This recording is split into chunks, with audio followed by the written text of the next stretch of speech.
Ya, Assalamualaikum warahmatullahi wabarakatuh. Selamat malam teman-teman semua. Selamat malam juga untuk Pak Itzar Bolorangka selaku dosen pengampu mata kuliah metodologi penelitian kuantitatif. Kali ini saya Dirga sebagai perwakilan dari kelompok 3 akan memaparkan sebuah artikel tentang penelitian korelasi regresi ganda.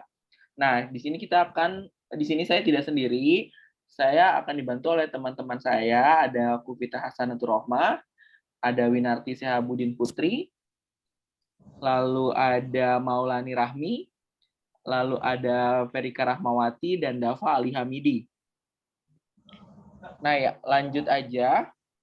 Untuk bagian A, topik atau judul penelitian, di sini ada judulnya ada korelasi tingkat perhatian orang tua dan kemandirian belajar dengan prestasi belajar siswa.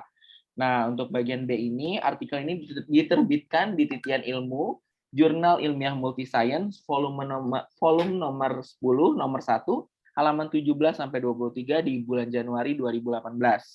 Nah, yang selanjutnya di bagian C akan dilanjutkan oleh Saudari Kufita. Baik, terima kasih Dirga. Selanjutnya untuk poin C, yaitu peneliti dari penelitian ini adalah ada 3 orang, yaitu Effendi, Mursilah, dan Mujiono dari STKIP Nurul Huda Sukaraja. Selanjutnya untuk poin D, latar belakang utama riset dari artikel ini adalah kemandirian belajar merupakan salah satu faktor yang menentukan keberhasilan siswa dalam belajar. Sehingga sikap mandiri ini penting dimiliki oleh siapa saja yang ingin mencapai kesuksesan dalam hidupnya. Orang tua mempunyai peranan yang sangat penting dalam membentuk kemandirian pada diri anak-anaknya, termasuk dalam kemandirian belajar. Menurut Ali dan Asrori 2004, bahwa kemandirian merupakan suatu kekuatan internal individu dan diperoleh melalui proses individuasi yang diperoleh melalui proses realisasi kedirian dan menuju kesempurnaan. Kemudian Derajat dalam Kadir 2011 juga mengemukakan bahwa kemandirian adalah kecenderungan anak untuk melakukan sesuatu yang diingini tanpa minta tolong pada orang lain. Juga dapat mengalahkan kelakuannya tanpa tunduk pada orang lain. Baik, saya kembalikan lagi pada Dirga.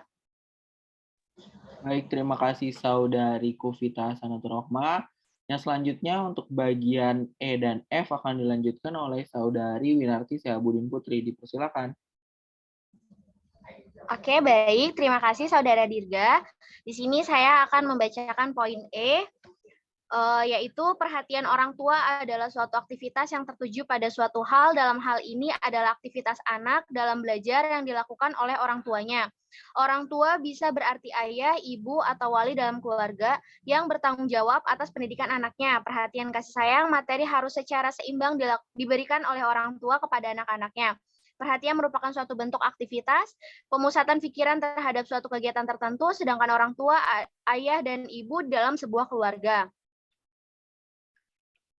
Lalu, saya juga akan membacakan poin F, yaitu originalita dan atau kebaharuan dari penelitian tersebut. Data tingkat perhatian orang tua pada penelitian ini diketahui menggunakan instrumen angket. Berdasarkan analisis data hasil angket tingkat perhatian orang tua, diketahui bahwa tingkat perhatian orang tua di kelas 8 SMP Negeri 4 Waituba adalah sedang. Hal tersebut dibuktikan dari perolehan skor hasil angket yang menunjukkan bahwa dari 53 siswa, terdapat 31 siswa atau 58,49% menjawab tingkat perhatian orang tua masuk kategori sedang. 14 siswa atau 26,42% menjawab tingkat perhatian orang tua masuk kategori tinggi, sedangkan 8 siswa atau 15,09% menjawab tingkat perhatian orang tua masuk kategori rendah. Dengan nilai rata-rata hasil angket 67,39 dan standar deviasi 11,94. Data kemandirian belajar siswa pada penelitian ini diketahui menggunakan instrumen angket. Berdasarkan analisis data, angket diketahui bahwa kemandirian belajar siswa kelas 8 SMP Negeri 4 Waituba adalah sedang. Hal tersebut dibuktikan oleh perolehan skor hasil angket yang menunjukkan bahwa dari 53 siswa terdapat 35 siswa atau 66,04% menjawab kemandirian belajar masuk kategori sedang, 10 siswa atau 18,87% menjawab kemandirian belajar masuk kategori tinggi, Sedangkan 8 siswa atau 15,09% menjawab kemandirian belajar masuk kategori rendah dengan nilai rata-rata hasil angket 70,31 dan standar deviasi 14,88. Sekian dari saya kembalikan kepada Saudara Dirga. Terima kasih. Baik, terima kasih Saudari Winarti Syahbudin. Untuk poin selanjutnya, di poin G ya, di poin G dan H akan dilanjutkan oleh Saudari Maulani. Baik, terima kasih Saudara Dirga. Poin G berisi apa saja masalah yang ingin dijawab peneliti. Dalam rangka meningkatkan sekaligus memperbaiki prestasi belajar siswa, maka seorang pendidik harus terus-menerus berupaya mencari terobosan-terobosan baru, salah satunya dengan mengadakan penelitian. Penelitian tentang hubungan faktor ekstern dan intern sangat penting untuk dikembangkan. Sebab dengan demikian, seorang pendidik sekaligus orang tua dapat mengetahui tentang hal-hal apa saja yang dapat dilakukan untuk memperbaiki kualitas belajar anak-anaknya. Dengan mengetahui tentang pentingnya tingkat perhatian orang tua dan perlunya seorang peserta didik mandiri, maka orang tua bersama dengan penduduk akan terus-menerus berupaya agar pembelajaran akan lebih baik.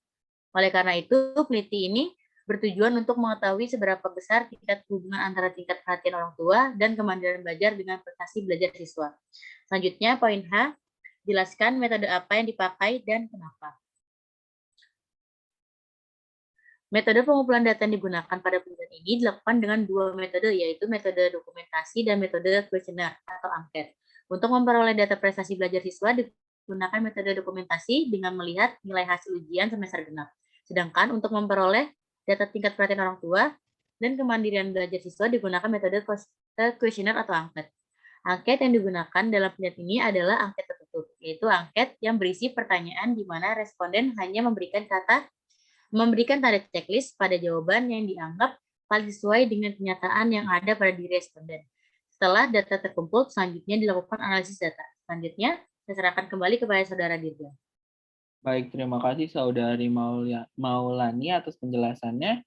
Yang selanjutnya akan dilanjutkan oleh Saudari Ferika Rahmawati. Baik, terima kasih Saudara Dirga. Sekarang saya akan menjelaskan poin I, di mana desain penelitian di dalam artikel ini.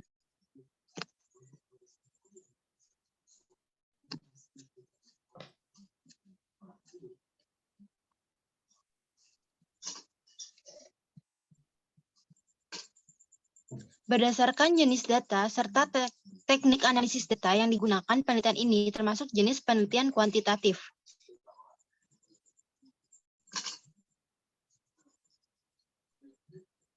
Desain penelitian ini merupakan penelitian korelasi dengan menggunakan pendekatan kuantitatif. Penelitian ini dirancang sebagai penelitian yang menggunakan pendekatan kuantitatif dengan analisis statistik inferensial.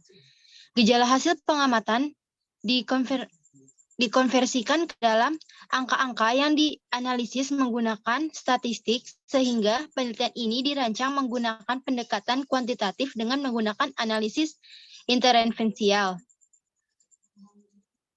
Selanjutnya, poin J. Apakah kesimpulan menjawab semua pertanyaan peneliti di dalam artikel ini?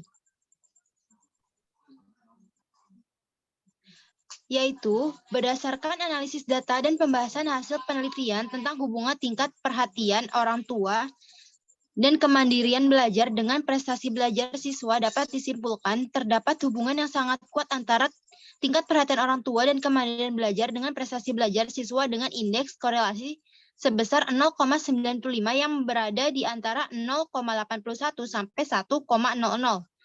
Hasil uji hipotesis menunjukkan bahwa nilai F sama dengan 834,9798. Lebih besar dari F 0,05, yaitu 837,798, lebih besar dari 3,180 sehingga hipotesis nihil ditolak sedangkan HA diterima. Terima kasih. Selanjutnya saya kembalikan kepada Saudara Dirga. Baik, terima kasih Saudari Ferika atas penjelasannya. Untuk selanjutnya akan dilanjutkan oleh Saudara Dava Ali Hamidi, dipersilakan. Baik, Poin K, sebutkan masalah apa saja yang masih atau belum diselesaikan dari penelitian di artikel itu. Tidak ada. Dan apa tawaran kalian untuk judul-judul penelitian baru yang ada kaitannya dengan variabel di artikel itu? Kenapa? Minimal 5. Yang pertama, hubungan antara kebiasaan belajar siswa IPA Batik 2 Surakarta dan hasil belajar matematika semester 1 dengan hasil belajar pada semester 2. Kedua, hubungan kekerasan fisik dan kekerasan emosional terhadap kesehatan jiwa anak usia sekolah di Sekolah Dasar Negeri 9, Berok, Kecamatan Padang Barat, Kota Padang, tahun 2021. Ketiga, korelasi antara minat dan motivasi belajar siswa-siswi SMPN 12 Bekasi. Keempat, korelasi antara pengetahuan alat praktikum dengan kemampuan psikomotorik siswa kelas 11 IPA. Dan yang terakhir, hubungan antara kemandirian belajar motivasi berprestasi dan kemampuan numerik dengan prestasi belajar matematika pokok bahasa statistik siswa kelas 2 semester 2 SMU Negeri. Saya balikan ke Saudara Dirga. Terima kasih. Baik, terima kasih Saudara Dava atas penjelasannya untuk bagian L terakhir. Nah, teman-teman, di sini saya dan teman-teman saya sudah memaparkan artikel tentang penelitian korelasi regresi ganda. Apabila jika ada pertanyaan yang ingin kita sampaikan atau teman-teman sampaikan, bisa diaturkan di kolom komentar di YouTube channel yang akan kita upload nanti ya. Jadi untuk lebih detailnya atau pengen lebih jelasnya, boleh nih komen-komen di YouTube kita. Jadi kalau misalnya nanya tentang regresi, bisa banget nih ditanya. Nanti kita semua nih yang bakal jawab ya, benar ya teman-teman ya. Nah, untuk kali ini cukup sekian ya pemaparan artikel tentang ini. Apabila ada kesalahan kata, mohon maaf. Jika ada yang kurang jelas juga dimohon maafkan. Cukup sekian ya teman-teman. Terima kasih. Selamat malam. Dadah. Waalaikumsalam warahmatullahi wabarakatuh. Masih direkam kami.